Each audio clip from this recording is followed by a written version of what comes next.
il se promène souvent dans les bois. Celui de Châteauneuf a sa préférence. Ah bah tiens.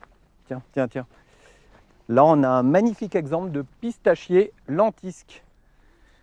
Un bois très sympa parce qu'il a le cœur qui est complètement noir et l'aubier qui est vraiment blanc. Et ça fait vraiment une coupure nette. Je vais pouvoir vous montrer à quoi ça ressemble.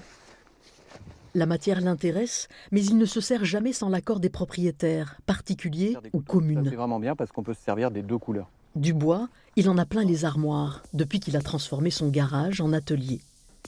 Jérémy Fressard est coutelier.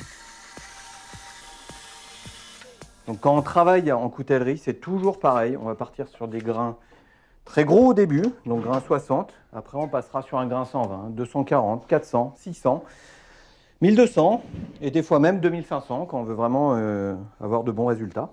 Il a longtemps travaillé derrière un écran. Un beau jour, l'informaticien a lâché son clavier et s'est mis à fabriquer des couteaux. C'est la création d'une œuvre d'art, en fait, ce que dans l'informatique, on ne fait pas. Parce que même si on crée une œuvre d'art dans l'informatique, on la détruit l'année d'après. Parce que quelqu'un va dire que c'est plus moderne, il faut quelque chose de nouveau, il faut mettre à jour. Alors que ça, c'est quelque chose qui va rester, c'est quelque chose qui va durer dans le temps. Et c'est un bel objet. Après 3 semaines de stage chez un coutelier, il a commencé à s'équiper en machine, puis il s'est lancé.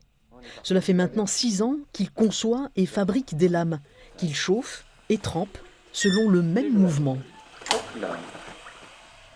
Donc toujours couper l'huile et jamais faire mixeur. Parce que si on fait mixeur, potentiellement, on peut légèrement voiler la lame. Et là, elle m'a l'air parfaite. Ce sera un couteau de cuisine, comme ceux qu'il propose à ses stagiaires de créer en atelier particulier. Ce sont ces journées de transmission qui l'aident à payer les factures. Les ventes de couteaux de luxe n'y suffisent pas. Mais hors de question pour lui de fabriquer autre chose que des modèles uniques. Moi, ce que j'aime bien, c'est vraiment travailler un couteau par un couteau et faire du début jusqu'à la fin.